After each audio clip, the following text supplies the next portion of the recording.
Kemudian perlu kami sampaikan bahwa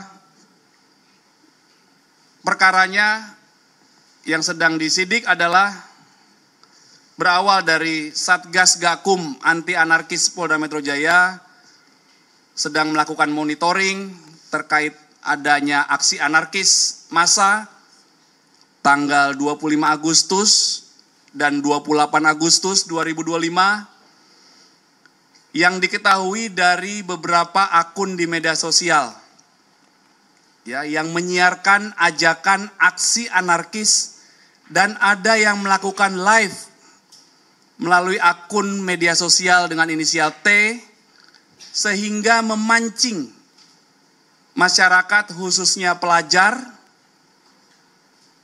dan atau anak-anak sekolah untuk datang ke gedung DPR MPR RI sehingga beberapa diantaranya melakukan pidana serta melakukan aksi anarkis berupa pengerusakan, pembakaran terhadap fasilitas umum, kendaraan bermotor, kantor, gedung. Ada beberapa aksi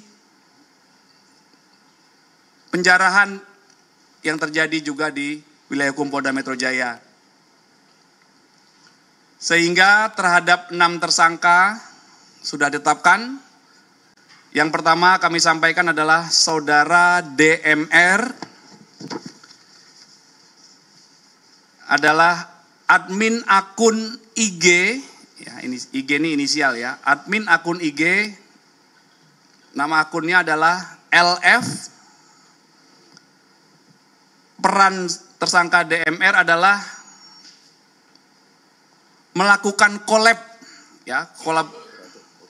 melakukan kolaborasi dengan akun-akun IG lainnya untuk menyebarkan ajakan agar pelajar jangan takut untuk aksi kita lawan bareng. Kemudian tersangka yang kedua adalah tersangka saudara MS yang merupakan akun medsos IG, nama akunnya @bpp. Peran MS adalah juga melakukan collab dengan beberapa akun IG lainnya untuk menyebarkan ajakan pengerusakan. Ya, @bpp. Kemudian yang ketiga adalah tersangka SH, itu adalah akun atau admin dari akun IG, nama akunnya @gm. Perannya adalah juga melakukan collab akun IG untuk menyebarkan ajakan pengerusakan. Kemudian tersangka yang keempat, KA, adalah seorang admin akun IG, namanya AMP. Perannya juga melakukan collab akun IG untuk menyebarkan ajakan pengerusakan. Nanti dalam tahapan kedua penyampaian malam ini, penyidik akan menjelaskan secara rinci flyer-flyer yang ditemukan dari tahap awal penyelidikan. Nanti akan kami jelaskan lebih lanjut oleh penyidik rekan-rekan ya. Kemudian tersangka yang kelima adalah RAP. RAP adalah admin akun IG @RAP. Perannya adalah tutorial pembuatan bom molotov dan juga melakukan atau berperan sebagai koordinator kurir-kurir bom molotov di lapangan dari akun IG-nya tersebut. Kemudian yang keenam adalah saudari FL, adalah admin akun medsos dengan inisial T, nama akunnya FG. Perannya adalah menyiarkan langsung atau live dan mengajak. Jadi live mengajak ya pelajar untuk turun pada tanggal 25 Agustus 2025. Pelajar sebagian adalah anak ya, seperti kami sampaikan di atas tadi bahwa anak ini berada dalam atau dilibatkan, diajak berada dalam peristiwa yang mengandung unsur kekerasan dan membiarkan anak tanpa perlindungan jiwa. Ya, saat peristiwa berlangsung, Kapolres Metro Jakarta Pusat, rekan-rekan, sudah senantiasa berkali-kali mengimbau, memberikan imbauan bahwa terhadap anak tidak seharusnya berada di tempat ini, lokasi yang sangat rawan. Nah, inilah pasal-pasal yang dipersangkakan oleh penyidik, rekan-rekan. Kemudian perlu kami sampaikan beberapa fakta rangkaian penyelidikan. Yang pertama, berawal adanya aksi kumpul tanpa pemberitahuan. Ya, aksi kumpul tanpa pemberitahuan tanggal 25 Agustus di depan gedung DPR MPR RI yang berujung ricuh. Ya, saat itu tanggal 25 Agustus berlangsung juga aksi yang damai menyampaikan pendapat dari elemen mahasiswa, dan sudah kami sampaikan bahwa terhadap yang menyampaikan pendapat kami laksanakan pelayanan, pengamanan, aksi menyampaikan pendapat dalam bentuk unjuk rasa ataupun demonstrasi. Pada aksi yang berujung ricuh yang sama sekali tidak diawali dari proses penyampaian pendapat, jadi datang langsung ricuh. Ya, Polda Metro Jaya telah melakukan upaya pengamanan 337 orang. Sehingga situasi saat itu tanggal 25 kondusif. Kemudian terhadap massa yang diamankan dilakukan pendataan, pemeriksaan urin, komunikasi, pemisahan dengan klaster anak. Ya, anak adalah yang berusia di bawah 18 tahun. Kemudian dilakukan konseling terhadap anak dengan mengundang stakeholders. Tahapan saat itu sudah kami jelaskan, mengundang KPAI, dinas terkait, kemudian mengundang orang tuanya, kemudian menghubungi pihak sekolahnya. Dan keesokan harinya atau setelah dilakukan tahapan-tahapan itu, anak-anak ini dikembalikan ke orang tuanya, ke keluarganya masing-masing. Kemudian di tanggal 25 itu diperoleh fakta bahwa ada 202 anak, 26 mahasiswa, dan 109 warga yang datang karena terhasut oleh ajakan akun medsos T milik mereka, milik para tersangka. Ya, ini fakta yang ditemukan. Kemudian dari informasi tersebut, Satgas Gakum Anti Anarkis PMJ melakukan analisis. Jadi sekali lagi, penyelidikan itu dimulai sejak tanggal 25 Agustus. Ya, ini rekan-rekan juga harus paham. Sudah beberapa hari sebelum proses penangkapan tersangka. Dilakukan analisis akun yang memberikan hasutan, ajakan kepada para pelajar untuk melakukan aksi anarkis, menyebarkan flyers yang berisi kata-kata kita lawan bareng. Di situ juga ada hashtag jangan takut. Kemudian ada caption di bawahnya, polisi butut, jangan takut. Ya, kemudian berawal dari data tersebut, Satgas Gakum Aksi Anarkis PMJ lebih intens melakukan monitoring akun-akun yang memiliki aktivitas ajakan kepada pelajar, dan puncaknya pada tanggal 28 Agustus terjadi kembali aksi anarkis. Kemudian untuk memastikan situasi kondusif, Satgas Gakum ini kembali melakukan upaya-upaya kepolisian mengamankan setidaknya ada 794 perusuh, di mana kembali aksi anarkis terjadi dan didominasi oleh pelajar anak yang seharusnya melakukan kegiatan belajar mengajar di sekolahnya masing-masing. Saat itu kami menyampaikan di lapangan, di lokasi secara bertahap, jam 8:30 ada 100 sekian yang sudah diamankan, anak-anak di jam belajar, rekan-rekan. Rekan-rekan bisa membayangkan dampak dari ajakan, hasutan dari akun-akun yang digunakan oleh para tersangka sehingga jam 8.30 sudah diamankan di Bekasi Kabupaten, Bekasi Kota, Depok, Jakarta, anak-anak pelajar yang berasal dari berbagai daerah. Dari Indramayu, dari Cirebon, dari Purwakarta, dari Cianjur, dari Serang, dari Depok, karena mengikuti ajakan medsos ini. Kemudian Polda Metro Jaya, tim Satgas terus melakukan penyelidikan untuk mengungkap siapa pelaku atau dalang di balik hasutan-hasutan terhadap pelajar untuk melaksanakan anarkis yang mengancam, tentunya berdampak mengancam keselamatan diri anak-anak pelajar yang ikut aksi ini. Ya, sekali lagi bukan aksi menyampaikan pendapat. Ya, kami juga sampaikan waktu di tanggal peristiwa itu ada anak yang kedapatan membawa anak panah. Ada yang kedapatan membawa botol. Diinterogasi oleh petugas kami di lapangan, botolnya untuk apa? Untuk melempar petugas.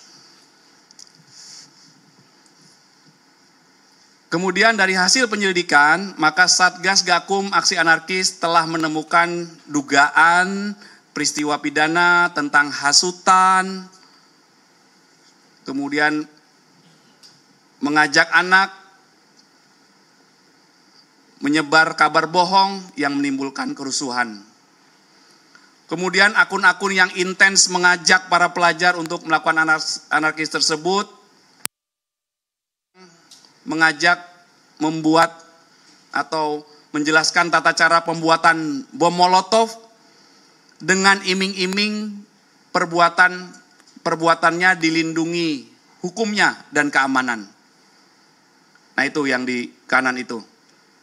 Ya, tutorial pembuatan bom Molotov itu di-share juga oleh sebuah grup WAG oleh tersangka RAP dan melalui akun @r. Jadi ada juga beberapa pihak yang masih dilakukan pendalaman terkait memberikan iming-iming imbalan uang dengan rentang nominal Rp62.500 hingga Rp200.000 bagi anak-anak dan dewasa yang mau hadir melakukan aksi. Kemudian tahap selanjutnya yaitu penyidikan, jadi meningkat dari awal penyelidikan, yaitu pendalaman terkait peristiwa apakah diduga ada peristiwa pidana.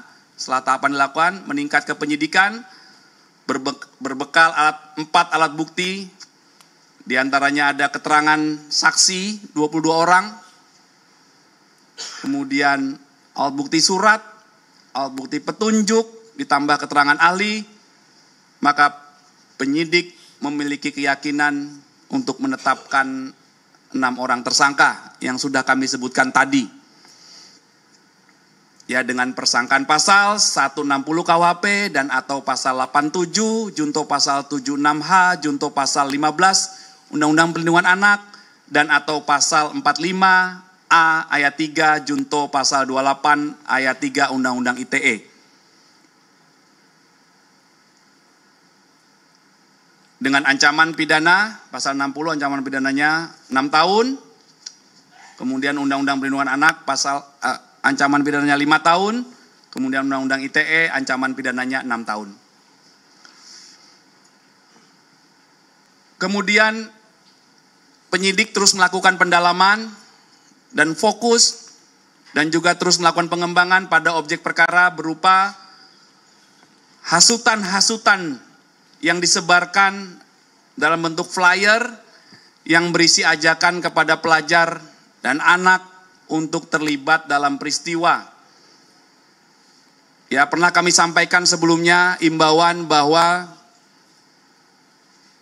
hati-hati dalam penyampaian atau bijak bermedsos, karena yang menjadi viewers, yang menjadi subscribers, yang menjadi followers itu bisa dari berbagai kalangan dan berbagai umur. Sehingga harus bijak menggunakan Ya, itu imbauan kami beberapa waktu yang lalu. Jadi penyidik fokus pada objek perkara dan masih dikembangkan berupa hasutan dalam flyer yang berisi ajakan kepada pelajar untuk terlibat. Ya, hasutan atau ajakan kepada pelajar untuk terlibat kepada peristiwa yang mengandung unsur kekerasan atau aksi anarkis yang disebarluaskan melalui akun media sosial, IG, dan akun T. Ya, sudah kami jelaskan tadi nama-nama akunnya. Kemudian penyidik menemukan bahwa tujuan isi flyer dan caption yang berupa hasutan kepada pelajar yang merupakan anak untuk jangan takut aksi dan mengajak melawan bersama yang berujung pada terjadinya kerusuhan yang mengancam jiwa dan keselamatan anak.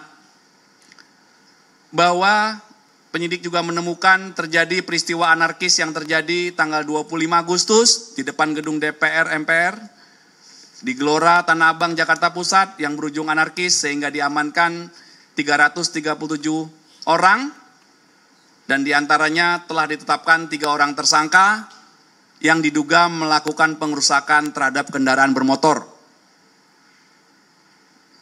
Ya, ada kendaraan bermotor roda 2 itu dibakar di tanggal 25. Kemudian ada kendaraan roda 4 yang dilakukan pengerusakan yang viral. Mobil dari seorang ASN yang bekerja di sebuah kementerian. Kemudian peristiwa anarkis yang terjadi tanggal 28 Agustus 2025 adalah di depan gedung MPR juga. Gedung DPR MPR, kemudian di Gelora Tanah Abang Jakarta Pusat dan di wilayah DKI Jakarta lainnya yang berujung anarkis sehingga diamankan 765 orang. Kemudian aksi anarkis terjadi juga di tanggal 29 Agustus 2025 di wilayah DKI Jakarta lainnya dengan diamankan 11 orang. Kemudian peristiwa tanggal 30 sampai 31 Agustus terjadi juga aksi anarkis di wilayah DKI Jakarta lainnya dan telah kami amankan 205 orang. Di antaranya 25 sudah ditetapkan sebagai tersangka pengerusakan fasilitas umum. Tadi siang sudah kami jelaskan ada 38 tersangka yang sudah ditahan oleh penyidik terkait dengan peristiwa anarkis, pengerusakan umum, pengerusakan fasilitas umum, hingga pengerusakan kantor-kantor kepolisian dan juga tindak pidana melawan petugas yang sedang melaksanakan tugas, tidak mengindahkan perintah petugas, dan lain sebagainya. Tadi siang sudah kami jelaskan ada 38. Kemudian 22 saksi yang telah diperiksa oleh penyidik, terdiri dari pihak pelapor, ada 3 orang, kemudian korban penganiayaan dan pengerusakan ada 4 orang yang diperiksa, kemudian pelajar atau anak yang terhasut, itu ada 7 orang, kemudian pelaku aksi ada pelaku yang telah sebelumnya diperiksa sebagai saksi ada 8 orang, kemudian penyidik juga telah melakukan pengambilan keterangan ahli 1 orang, ahli pidana, kemudian penyidik telah melakukan ada 6 barang bukti dan salinan. Yang pertama, 1 buah flash disk tangkapan layar atau video ajakan atau flyers beberapa akun medsos untuk peristiwa anarkis tanggal 25, 28, dan 29 Agustus 2025. Kemudian 1 buah flash disk berisi tangkapan layar atau video peristiwa anarkis tanggal 25, 28, 29 Agustus 2025 di berbagai TKP di wilayah hukum Polda Metro Jaya. Kemudian barang bukti yang ketiga adalah 1 buah pisau karimbit. Ya, itu. Kemudian 5 buah anak panah. Kemudian 1 buah hard disk CCTV tanggal 28 Agustus 2025 yang berisi aksi pengerusakan. Kemudian 3 lembar salinan surat visum et repertum dan 20 item barang bukti yang sudah dilakukan penyitaan pada berita acara penyitaan perkara lainnya. Kemudian penyidik juga telah melakukan analisis terhadap bukti digital melalui laboratorium forensik digital forensik. Ya, kemudian penyidik juga telah melakukan gelar perkara peningkatan status terhadap 6 tersangka. Kemudian kami sampaikan bahwa terkait adanya aksi anarkis beberapa hari, maka sebagaimana yang kami kutip dari pernyataan Pemprov DKI, yang pertama kerugiannya ada sekitar 80 miliar rupiah terhadap beberapa fasilitas umum dan fasilitas sosial, kemudian sarana-prasarana Polri di wilayah hukum Polda Metro Jaya mengalami kerusakan berat, ada 37 sarana-prasarana Polri, dari mulai Polres, Polsek, Polsubsektor, Pospol, Polantas, ya, dan beberapa kendaraan. Kemudian ada beberapa rumah juga yang menjadi sasaran amuk massa. Sehingga penyidik menyimpulkan, atau kami dapat menyimpulkan malam hari ini, yang pertama, hasil penyidikan merujuk pada fakta-fakta penyidikan yang didapat berdasarkan pemenuhan alat bukti berupa keterangan saksi, keterangan ahli, surat, petunjuk, maka penyidik telah menetapkan 6 orang tersangka dalam perkara Akuo. Kemudian modus operandi dalam peristiwa pidana ini adalah menyebarluaskan secara live. Apa yang disebarluaskan? Flyer, ada caption penghasutan untuk merekrut dan memperalat anak dalam pelibatan peristiwa yang mengandung unsur kekerasan dan membiarkan anak tanpa perlindungan jiwa. Dan atau menyebarkan informasi elektronik dan atau dokumen elektronik yang diketahui memuat pemberitahuan bohong yang menimbulkan kerusuhan di masyarakat yang terjadi sejak tanggal 25 Agustus 2025 melalui akun-akun media sosial dengan cara collaboration post. Selanjutnya, penyidik akan terus melakukan pendalaman, pengembangan untuk mengejar para pelaku lainnya yang diduga melakukan tindak pidana untuk membuat terang peristiwa ini. Dan sekali lagi Polda Metro Jaya berkomitmen akan mengusut tuntas. Secara pasti penyidikan akan dilakukan dengan hati-hati, dengan profesional, proporsional, prosedural berdasarkan SOP yang berlaku. Demikian penyampaian umum dari kami. Selanjutnya tentunya rekan-rekan akan mendengar penjelasan dari penyidik